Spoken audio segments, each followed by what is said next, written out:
নমস্কার বন্ধু, আমি সন্দীপ বাগ। আপনারা দেখছেন Sandip Bag for YouTube channel. আশা করছি বন্ধুরা সবাই ভালোই আছেন। আজ HTML এর 57 নম্বর ভিডিও। আজকের ভিডিওতে দেখাবো কিভাবে আপনারা ওয়েবসাইটে এই রকম অ্যানিমেশন অবজেক্ট আপনাদের ওয়েবসাইটে ডিজাইন করবেন। হ্যাঁ বন্ধুরা, এই অ্যানিমেশন অবজেক্ট ডিজাইন করার জন্য আপনাকে অবজেক্ট ট্যাগের সাহায্য নিতে হবে। আমরা 55 এবং 56 নম্বর ভিডিওতে অবজেক্ট ট্যাগের ব্যবহার শিখেছি। সেই অবজেক্ট ট্যাগের ব্যবহারের মাধ্যমেই আমরা এই অ্যানিমেশন করতে পারবো। আর এই অ্যানিমেশন ফাইলগুলোকে SWF ফাইল বলা হয়, যার ফুল ফর্ম হচ্ছে শক ওয়েভ প্লাস।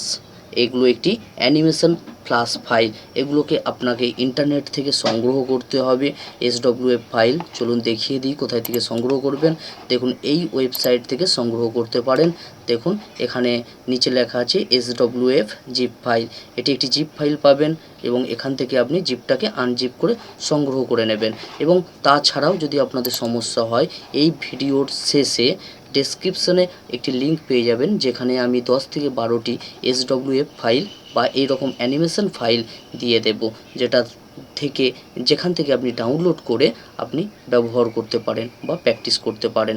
চলুন এই ফাইল বা অ্যানিমেশন ফাইল তৈরি করার জন্য দেখিয়ে দিই। আমি কিছু SWF ফাইল কালেক্ট করে রেখেছি। দেখুন, এই অ্যানিমেশন নামের যে ফোল্ডার আছে এর ভিতরে ঢুকলাম। দেখুন এখানে এই ফাইলগুলো SWF ফাইল দেখতে পাচ্ছেন। এই ফাইলগুলো আমি সংগ্রহ করে রেখেছি। এইগুলো এক একটি প্লাস ফাইল, আর এর ফুল ফর্ম আরও একবার বলছি, শক ওয়েভ প্লাস। চলুন এই ফাইলগুলোকে কাজ কিভাবে করানো হবে তার জন্য আমাদের প্রথমত নোটপ্যাড ওপেন করে নিতে হবে। নোটপ্যাড ওপেন করলাম, বেসিক যে ট্যাগগুলো আছে সেগুলো লিখে নেবেন। এখানে আমি বেসিক HTML ট্যাগগুলো লিখে নিয়েছি। আরও একবার ব্রাউজারে প্রবেশ করলাম, নোটপ্যাডে প্রবেশ করলাম। দেখুন এখানে যে অ্যানিমেশন ফাইলগুলো আছে বা SWF ফাইল, এই ফাইলগুলোকে আমাদের ওয়েবসাইট ডিজাইনে বা ব্রাউজারে শো করানোর জন্য আমাকে এখন অবজেক্ট ট্যাগ লিখতে হবে।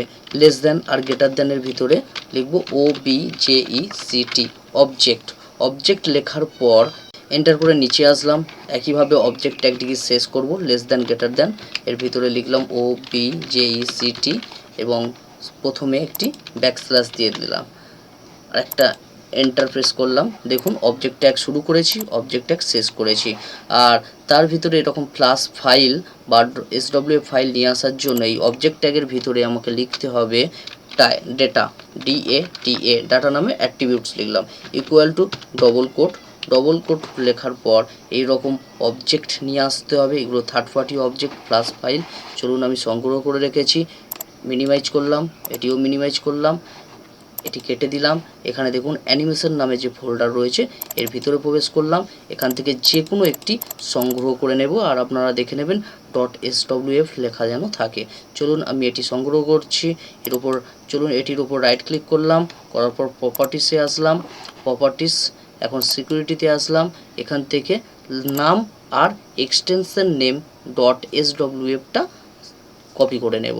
সিলেক্ট করলাম, রাইট ক্লিক করে কপি করে নিলাম, কারণ একই ফোল্ডারের ভিতরে রাখবো। এই অ্যানিমেশন নামের ফোল্ডারের ভিতরেই HTML ফাইলটিকে জেনারেট করব বা রেখে দেব, তাই শুধুমাত্র আমি নাম আর .swf ফাইলটা নিলাম, কেটে দিলাম।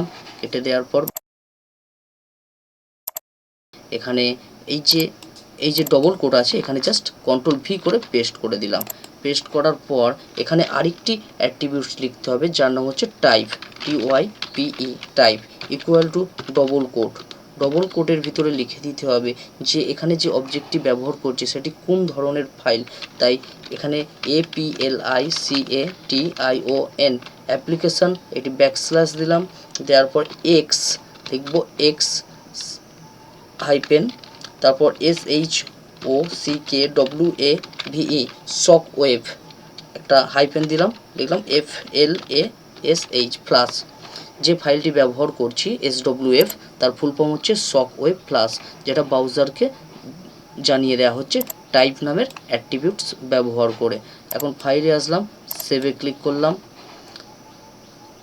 ডেস্কটপ সিলেক্ট করলাম। এখন এখান থেকে অ্যানিমেশন নামে যে ফোল্ডার আছে তার ভিতরে রাখবো। দেখুন এখানে অ্যানিমেশন নামের ফোল্ডার আছে, তার ভিতরেই SWF ফাইলগুলো আছে। এই HTML ফাইলটাও তার ভিতরে রাখবো, তাই এখানে লিখলাম ANI। দেখুন অ্যানিমেশন ফাইল এসেছে ফোল্ডার। সেভ করলাম, অ্যানিমেশন ফোল্ডারের ভিতরে প্রবেশ করে গিয়েছি। এখন এর নাম দিয়ে দেব, এর নাম দিলাম অ্যানিমেশনের নাম দিলাম ANIMATION। আপনি যে কোনো নাম দিতে পারেন। তারপর .html লিখলাম।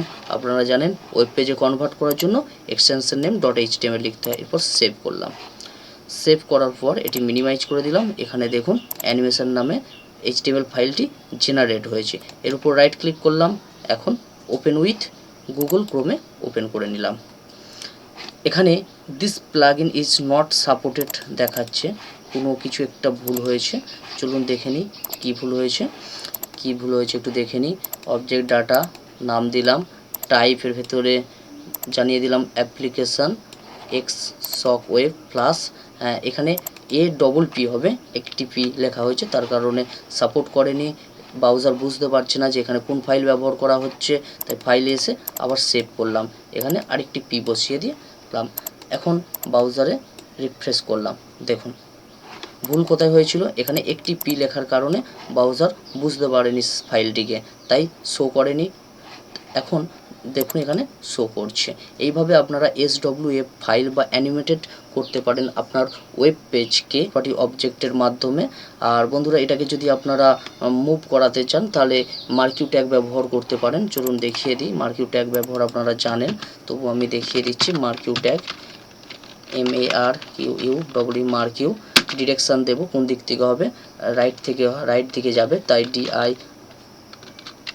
DIRECTION direction equal to double quote কোন দিকে যাবে, ডান দিকে যাবে, আর IGHT রাইট। আর এখানে মার্কিউ ট্যাগ শেষ করে দেব অবজেক্টের ভিতরে। এখানে অবজেক্ট শেষ হয়েছে, এখানে শেষ করব। মার্কিউ ট্যাগের ভিতরে লিখলাম \MARQUE মার্কিউ। ফাইলে এসে সেভ করলাম। এখন ব্রাউজারে এসে রিফ্রেশ করলাম, কোনো কাজ হচ্ছে না, কিছু একটা ভুল হয়েছে। চলুন মার্কিউ MARQUE হবে, ভুল হয়েছে, ই দিলাম। ফাইলে এসে আবার সেভ করলাম। এখন রিফ্রেশ করলাম। রিফ্রেশ করার সঙ্গে সঙ্গে দেখুন অ্যানিমেশনটা চলমান মার্কিউ ট্যাগ ব্যবহার করার ফলে। এইভাবে আপনারা যে কোনো SWF ফাইল সাপোর্ট করাতে পারেন আপনাদের ওয়েব পেজে। ভিডিওটি ভালো লাগলে আপনারা আপনাদের বন্ধুদের সঙ্গে শেয়ার করুন, আর চ্যানেলটি অবশ্যই সাবস্ক্রাইব করে রাখুন এরকম ভিডিও দেখার জন্য।